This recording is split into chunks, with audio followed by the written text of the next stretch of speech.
A reading of the book of Esther on Purim 2021. This is what happened during the time of Xerxes, Ahasuerus. The Xerxes who ruled over 127 provinces stretching from India to Kush.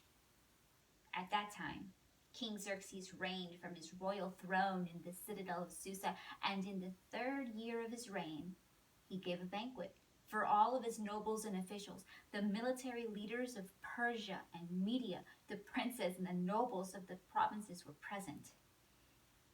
For a full 180 days, he displayed the vast wealth of his kingdom and the splendor and glory of his majesty.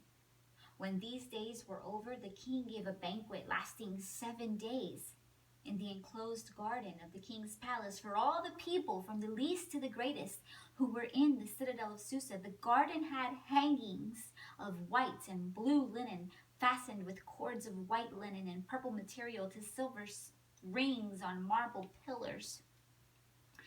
There were couches of gold and silver on a mosaic pavement of porphyry, marble, mother of pearl, and other costly stones. Wine was served in goblets of gold, each one different from the other, and the royal wine was abundant in keeping with the king's liberality. By the king's command, each guest was allowed to drink in his own way, for the king instructed all the wine stewards to serve each man what he wished. Queen Vashti also gave a banquet for the women in the royal palace of King Xerxes. On the 7th day, when King Xerxes was in high spirits from wine, he commanded the 7 eunuchs who served him, Mehuman, Biztha, Harbona, Bigtha, Abagtha, Zethar, and Carcass, to bring before him Queen Vashti, wearing her royal crown, in order to display her beauty to the people and nobles, for she was lovely to look at. But when the attendants delivered the king's command, Queen Vashti refused to come. Then the king became furious and burned with anger. Since it was customary for the king to consult experts in matters of law and justice, he spoke with the wise men who understood the times and were closest to the king: Karshena, Shethar, Admatha, Tarshish, Meres, Marsena, and Memucan, the 7 nobles of Persia and Media, who had special access to the king and were highest in the kingdom. According to the law, what must be done to Queen Vashti? He asked. She has not obeyed the command of King Xerxes and the eunuchs that the eunuchs have taken to her. Then Memucan replied in the presence of the king and the nobles, Queen Vashti has done wrong, not only against the king, but also against all the nobles and the peoples of all the provinces of King Xerxes, for the queen's conduct will become known to all the women. And so they will despise their husbands and say, King Xerxes commanded Queen Vashti to be brought before him, but she would not come. This very day, the Persian and Median women of the nobility who have heard about the queen's conduct will respond to all the king's nobles in the same way. There will be no end to the disrespect and discord. Therefore, if it pleases the king, let him issue a royal decree and let it be written in the laws of Persia and Media, which cannot be repealed, that Vashti is never again to enter the presence of King Xerxes. Also, let the king give her royal position to someone else who is better than she. Then, when the king's edict is proclaimed throughout all his vast realm, all the women will respect their husbands, from the least to the greatest. The king and his nobles were pleased with this advice. So the king did as Memucan proposed. He sent dispatches to all parts of the kingdom, to each province in its own script, and to each people in its own language, proclaiming in each people's tongue that every man should be ruler over his own household. Esther made queen, chapter 2. Later, when the anger of King Xerxes had subsided, he remembered Vashti and what she had done, and what he had decreed about her. Then the king's personal attendants proposed, "Let a search be made for beautiful young virgins for the king. Let the king appoint commissioners in every province of his realm to bring all these beautiful girls into the harem at the citadel of Susa. Let them be placed under the care of Haggai, the king's eunuch, who is in charge of the women, and let the beauty treatments be given to them. And let the girl who pleases the king be queen instead of Vashti." This advice appealed to the king, and he followed it.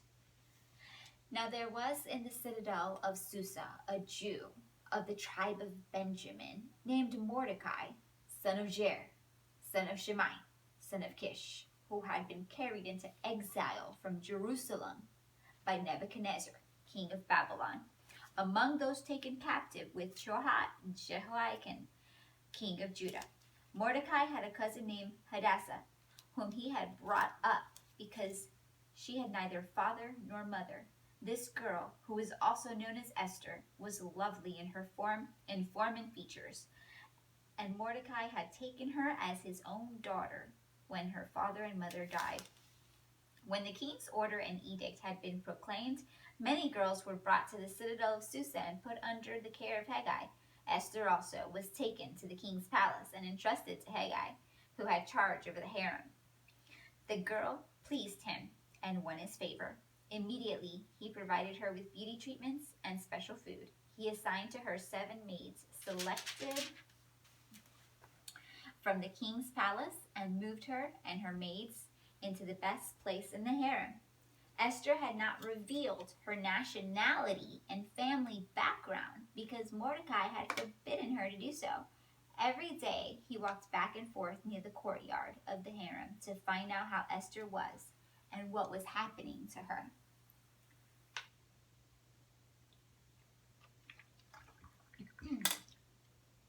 Before a girl's turn came to go into King Xerxes, she had to complete 12 months of beauty treatments prescribed for the women, 6 months with oil of myrrh, and 6 with perfumes and cosmetics. And this is how she would go to the king. Anything she wanted was given her to take with her from the harem to the king's palace. In the evening, she would go there, and in the morning, return to another part of the harem to the care of Shashgaz, the king's eunuch, who was in charge of the concubines. She would not return to the king unless he was pleased with her and summoned her by name. When the turn came for Esther, the girl Mordecai had adopted, the daughter of his uncle Abihail, to go to the king, she asked for nothing other than what Haggai, the king's eunuch who was in charge of the harem, suggested, and Esther won the favor of everyone who saw her. She was taken to King Xerxes in the royal residence in the 10th month, the month of Tebeth, in the 7th year of his reign. Now the king was attracted to Esther more than to any of the other women, and she won his favor and approval more than any of the other virgins. So he set a royal crown on her head and made her queen instead of Vashti.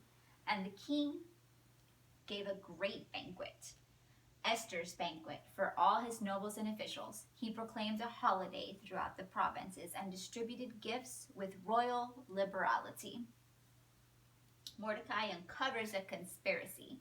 When the virgins were assembled a second time, Mordecai was sitting at the king's gate, but Esther had kept secret her family background and nationality, just as Mordecai had told her to do. For she continued to follow Mordecai's instructions as she had done when he was bringing her up. During the time Mordecai was sitting at the king's gate, Bigthana and Teresh, 2 of the king's officers who guarded the doorway, became angry and conspired to assassinate King Xerxes. But Mordecai found out about the plot and told Queen Esther, who in turn reported it to the king, giving credit to Mordecai.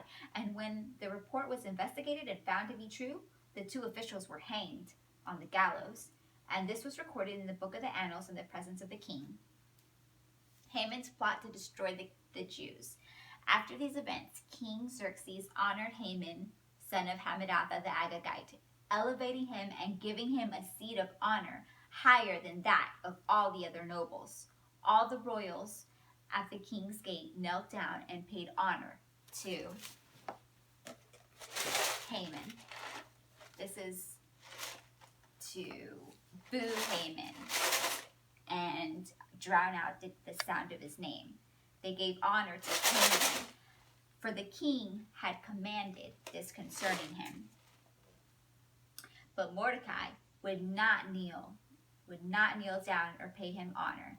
Then the royal officials at the king's gate asked Mordecai, "Why do you disobey the king's command?" Day after day they spoke to him, but he refused to comply. Therefore, they told Haman about it to see whether Mordecai's behavior would be tolerated, for he had told them he was a Jew. And obviously the Jews are not allowed to bow down to anybody or anything other than God, so he wasn't going to bow down to Haman. When Haman saw that Mordecai would not kneel down or pay him honor, he was enraged. Yet having learned who Mordecai's people were, the Jews, he scorned the idea of killing only Mordecai. Instead, Haman looked for a way to destroy all Mordecai's people, the Jews, throughout the whole kingdom of Xerxes. So he's planning a genocide. In the 12th year of King Xerxes, in the first month, the month of Nisan, they cast the pur, that is, the lot, in the presence of Haman to select a day and month. And the lot fell on the 12th month, the month of Adar. Then Haman said to Xerxes, "There is a certain people dispersed and scattered among the peoples in all the provinces of your kingdom, whose customs are different from those of all the other people, and who do not obey the king's laws. It is not in the king's best interest to tolerate them. If it pleases the king, let a decree be issued to destroy them, and I will put 10,000 talents of silver into the royal treasury for the men who carry out this business." So the king took his signet ring from his finger and gave it to Haman, son of Hammedatha, the Agagite, the enemy of the Jews. "Keep the money," the king said to Haman, "and do with the people as you please." Then on the 13th day of the first month, the royal secretaries were summoned. They wrote out in the script of each province and in the language of each people, all Haman's orders to the king's satraps, the governors of the various provinces, and the nobles of the various peoples. These were written in the name of King Xerxes himself and sealed with his own ring. Dispatches were sent by couriers to all the king's provinces with the order to destroy, kill, and annihilate the Jews, young and old, women and little children, on a single day, the 13th day of the 12th month, that is the month of Adar, and to plunder their goods. A copy of the text of the edict was issued as law in every province. Chapter 6. Wait, is there... not on chapter 6 yet. "And made known to the people of every nationality so that they would be ready for that day, spurred on." Now this is readying the people to kill the Jews. That's what this is. They're sending out couriers to tell everybody else, "Hey, be ready on that day to kill your neighbor and take his property." You don't like your neighbor? 13th of Adar. There you go. And it's legal. And you don't get in trouble for it. Spurred on by the king's command, the couriers went out, and the edict was issued in the citadel of Susa. The king and Haman sat down to drink, but the city of Susa was bewildered. Mordecai persuades Esther to help. Chapter 4. When Mordecai learned of all that had been done, he tore his clothes and put on sackcloth and ashes and went out into the city wailing loudly and bitterly. But he went only as far as the king's gate, because no one clothed in sackcloth was allowed to enter it. In every province to which the edict and order of the king came, there was great mourning among the Jews, with fasting and weeping and wailing, many in sackcloth and ashes. When Esther's maids and eunuchs came and told her about Mordecai, she was in great distress. She sent clothes for him to put on instead of his sackcloth, but he wouldn't accept them. Then Esther summoned Hathach, one of the king's eunuchs assigned to attend her, and ordered him to find out what was troubling Mordecai and why. So Hathach went out to Mordecai in the open square of the city, in front of the king's gate. Mordecai told him everything that had happened to him, including the exact amount of money Haman had promised to pay into the royal treasury for the destruction of the Jews. He also gave him a copy of the text of the edict for their annihilation, which had been published in Susa, to show to Esther and explain it to her. And he told him to urge her to go into the king's presence to beg for mercy and plead with him for her people.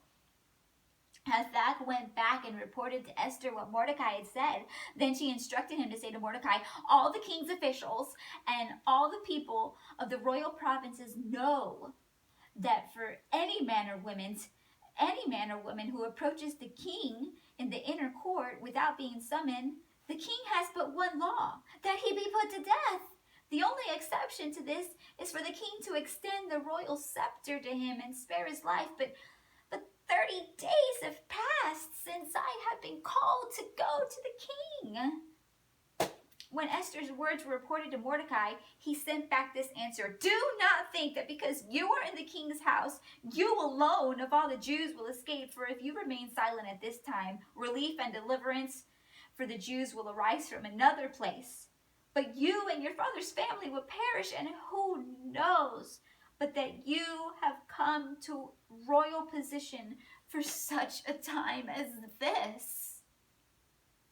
Then Esther sent this reply to Mordecai: go, gather together all the Jews who are in Susa, and fast for me. Do not eat or drink for 3 days, night or day. I and my maids will fast as you do. When this is done, I will go to the king, even though it is against the law. And if I perish, I perish. So Mordecai went away and carried out all of Esther's instructions. Esther's request to the king. On the 3rd day, Esther put on her royal robes and stood in the inner court of the palace in front of the king's hall. The king was sitting on his royal throne in the hall facing the entrance. When he saw Queen Esther standing in the court, he was pleased with her and held out to her the gold scepter that was in his hand. So Esther approached and touched the tip of the scepter. Then the king asked, what is it, Queen Esther? What is your request? Even up to half of the kingdom, it will be given you. If it pleases the king, replied Esther, let the king, together with Haman, come today to a banquet I have prepared for him. Bring Haman at once, the king said, so that we may do what Esther asks. So the king and Haman went to the banquet Esther had prepared. As they were drinking wine, the king asked again, Esther, now what is your petition? It will be given you. And what is your request? Even up to half of the kingdom, it will be granted. Esther replied, my petition and my request is this. If the king regards me with favor, and if it pleases the king to grant my petition and fulfill my request, let the king and Haman come tomorrow to the banquet. I will prepare for them. Then I will answer the king's petition. Then I will answer the king's question. Haman's rage against Mordecai. Haman went out that day happy and in high spirits. But when he saw Mordecai at the king's gate and observed that he neither rose nor showed fear in his presence, he was filled with rage against Mordecai. Nevertheless, Haman restrained himself and went home. Calling together his friends and Zeresh, his wife, Haman boasted to them about his vast wealth, his many sons, and all the ways the king had honored him, and how he had been elevated. He had elevated him above the other nobles and officials. And that's not all, Haman asked. I'm the only person Queen Esther invited to accompany the king to the banquet she gave, and she has invited me along with the king tomorrow. But all this gives me no satisfaction as long as I see that Jew Mordecai sitting at the king's gate. His wife Zeresh and all his friends said to him, Have a gallows built. Duh, have a gallows built. Have a gallows built. Have a gallows built 75 feet high and ask the king in the morning to have Mordecai hanged on it.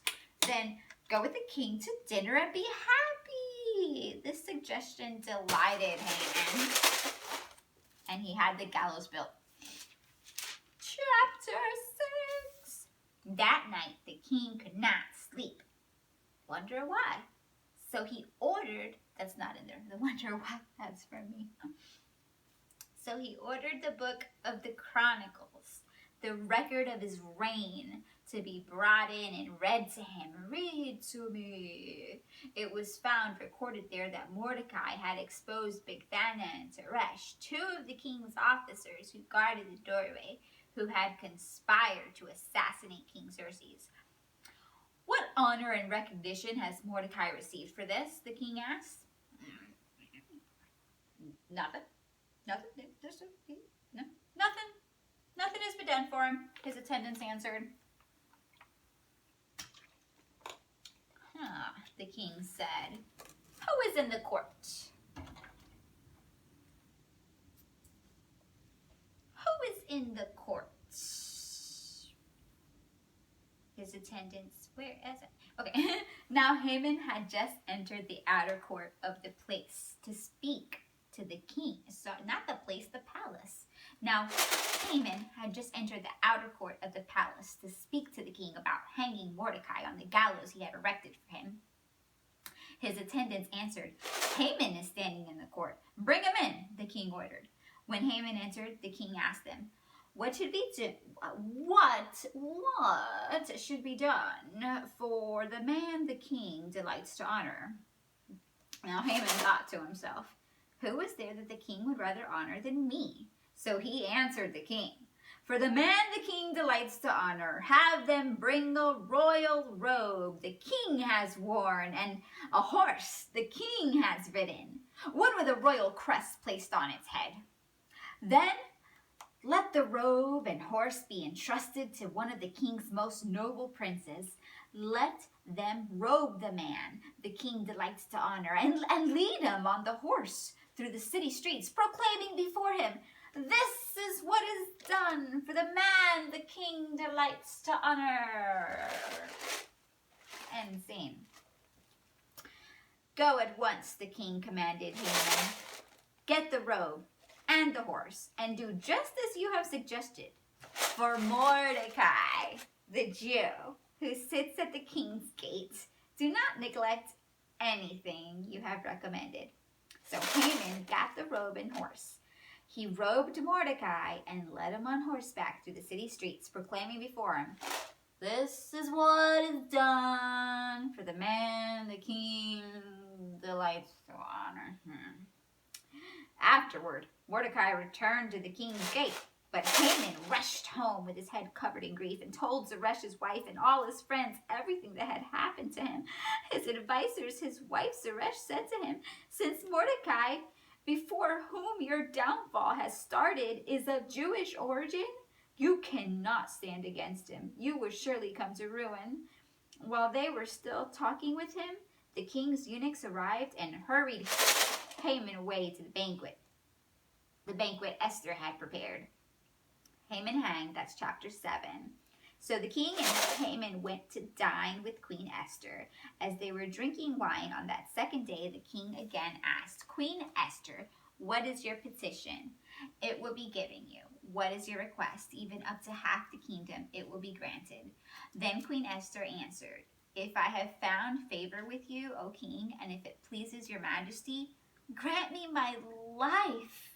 This is my petition, and spare my people. This is my request, for I and my people have been sold for destruction and slaughter and annihilation. If we had merely been sold as male and female slaves, I would have kept quiet, but because no such distress would justify disturbing the king. King Xerxes asked Queen Esther, who is he? Where is the man who has dared to do such a thing? Esther said, the adversary and enemy is this vile Haman. Then Haman was terrified before the king and queen. The king got up in a rage, left his wine, and went out into the palace garden. But Haman, realizing that the king had already decided his fate, stayed behind to beg Queen Esther for his life. And just as the king returned from the palace garden to the banquet hall, Haman was falling on the couch where Esther was reclining. The king exclaimed, "Will he even molest the queen while she is with me in the house?" As soon as the word left the king's mouth, they covered Haman's face. Then Harbana, one of the eunuchs, they're backwards, aren't they? That's why it keeps falling out. It's backwards. I think it's backwards. Don't worry. I mean, I don't even know. Like, I don't know. I don't know. Then Harbana, one of the eunuchs attending the king, said, "A gallows 75 feet high stands by Haman's house. He had it made for Mordecai, who spoke up to help the king." The king said, "Hang him on it." So they hanged Haman on the gallows he had prepared for Mordecai. Then the king's fury subsided. Chapter 8. The king's edict in behalf of the Jews. That same day, King Xerxes gave Queen Esther the estate of Haman, the enemy of the Jews, and Mordecai came into the presence of the king. For Esther had told how he was related to her. The king took off his signet ring, which he had reclaimed from Haman, and presented it to Mordecai, and Esther appointed him over Haman's estate. Esther again pleaded with the king. Falling at his feet and weeping, she begged him to put an end to the evil plan of Haman the Agagite, which he had devised against the Jews. Then the king extended the gold scepter to Esther, and she arose and stood before him. "If it pleases the king," she said, "and if he regards me with favor and thinks it is the right thing to do, and if he is pleased with me, let an order be written overruling the dispatches that Haman, son of Hammedatha the Agagite, devised and wrote to destroy the Jews in all the king's provinces. For how can I bear to see disaster fall on my people? How can I bear to see destruction of my family?" King Xerxes replied to Queen Esther and to Mordecai the Jew, "Because Haman attacked the Jews, I have given his estate to Esther. They have hanged him on the gallows. Now write another decree in the king's name in behalf of the Jews, as seems best to you, and seal it with the king's signet ring. For no document written in the king's name and sealed with his ring can be revoked." So because he could not revoke Haman's decree to annihilate the Jews in the 127 provinces on the 13th of Adar, a secondary decree had to be made that they could now defend themselves and protect themselves on the 13th of Adar when the uprising was to occur. At once the royal secretaries were summoned on the 23rd day of the 3rd month, the month of Sivan. They wrote out all Mordecai's orders to the Jews and to the satraps, governors, and nobles of the 127 provinces, stretching from India to Cush. These orders were written in the script of each province, in the language of each people, and also to the Jews in their own script and language. Mordecai wrote in the name of King Xerxes, sealed the dispatches with the king's signet ring, and sent them by mounted couriers who rode fast horses, especially bred for the king. The king's edict granted the Jews in every city the right to assemble and protect themselves, to destroy, kill, and annihilate any armed force of any nationality or province that might attack them and their women and their children, and to plunder the property of their enemies. The day appointed for the Jews to do all this in all the provinces of King Xerxes was the 13th day of the 12th month, the month of Adar. A copy of the text of the edict was to be issued as law in every province and made known to the people of every nationality, so that the Jews would be ready on that day to avenge themselves on their enemies. The couriers riding the royal horses raced out, spurred on by the king's command, and the edict was also issued in the citadel of Susa. Mordecai left the king's presence wearing royal garments of blue and white, a large crown of gold, a purple robe of fine linen, and the city of Susa was held to a joyous celebration. For the Jews, it was a time of happiness and joy, gladness and honor. In every province and every city, wherever the edict of the king went, there was joy and gladness among the Jews, with feasting and celebrating, and many people of other nationalities became Jews because of fear, because fear of the Jews had seized them. Triumph of the Jews. On the 13th day of the 12th month, the month of Adar, the edict commanded by the king was to be carried out. On this day, the enemies of the Jews had hoped to overpower them, but now the tables were turned, and the Jews got the upper hand over those who hated them. The Jews assembled in their cities in all the provinces of King Xerxes to attack those seeking their destruction. No one could stand against them because the people of all the other nationalities were afraid of them, and all the nobles of the provinces, the satraps, the governors, and the king's administrators helped the Jews because fear of Mordecai had seized them. Mordecai was prominent in the palace. His reputation spread throughout the provinces, and he became more and more powerful. The Jews struck down all their enemies with the sword, killing and destroying them, and they did what they pleased to all those who hated them. In the citadel of Susa, the Jews killed and destroyed 500 men.